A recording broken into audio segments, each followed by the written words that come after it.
صحیح بخاری، امام ابو عبداللہ محمد بن اسماعیل بن بخاری رحمہ اللہ تعالی، ولادت 194 ہجری، وفات 256 ہجری۔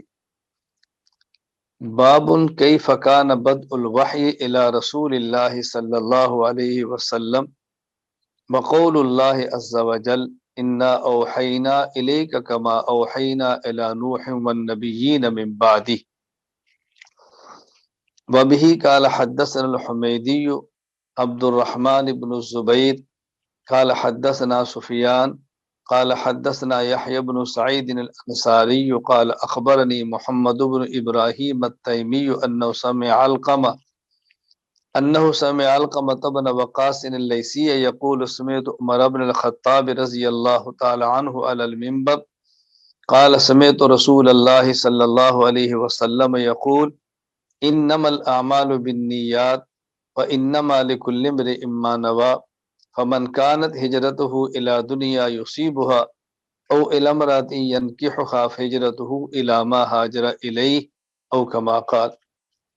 علقمہ بن وقاص اللیثی کا بیان ہے کہ میں نے منبر پہ عمر بن خطاب رضی اللہ تعالیٰ عنہ سے سنا، وہ فرما رہے تھے کہ میں نے رسول اللہ صلی اللہ علیہ وسلم سے سنا تمام اعمال کا دار و مدار نیت پر ہے، اور ہر انسان کو وہی ملے گا جو اس نے نیت کی ہے۔ چنانچہ جس شخص کی ہجرت دنیا کی ہو اس کو حاصل کر لے، یا کسی عورت کی ہو کس سے نکاح کر لے، تو اس کی ہجرت انہی چیزوں کے لیے ہوگی جن کے حاصل کرنے کی اس نے نیت کی ہے۔ حضرت امام بخاری رحمہ اللہ تعالی نے باب باندھا ہے کہ رسول اکرم صلی اللہ علیہ وسلم پر وحی کی ابتدا کیسی ہوئی، اور اس کے تحت حدیث مبارک سب سے پہلے لائے ہیں انما الاعمال بالنیات۔ آگے حدیث غار ذکر کریں گے، حضرت امام بخاری واقعہ بیان فرمائیں گے، وحی کے آنے کا تذکرہ فرمائیں گے۔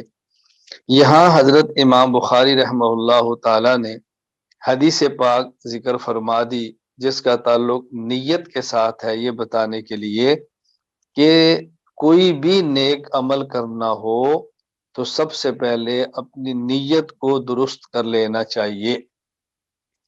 حضرت امام بخاری وحی کے لیے واقعہ غار حرا بیان فرمائیں گے، لیکن سب سے پہلے نیت کی بات کی ہے کہ انسان کی نیت کا درست ہونا ضروری ہے۔ انما الاعمال بالنیات وانما لکل امرئ ما نوى۔ یہ نیت نوا سے ہے، کہتے ہیں اکلت التمرۃ ولفظت النوا۔ نوا کہتے ہیں نبات گٹھلی کو، تو جس طرح گٹھلی اور بیج جو زمین میں بویا جاتا ہے وہی پھل نکلتا ہے، ایسا نہیں ہوتا کہ بیج کسی اور چیز کا ہو اور پھل کسی اور چیز کا ہو، یہ ممکن نہیں ہے۔ تو انسان کی نیت ٹھیک ہوگی تو عمل بھی ٹھیک ہوگا، نیت پہ فساد ہوگا تو عمل بھی ٹھیک نہیں ہوگا۔ اس موقع پر ہم سب کو اپنی نیت کی اصلاح کر لینی چاہیے۔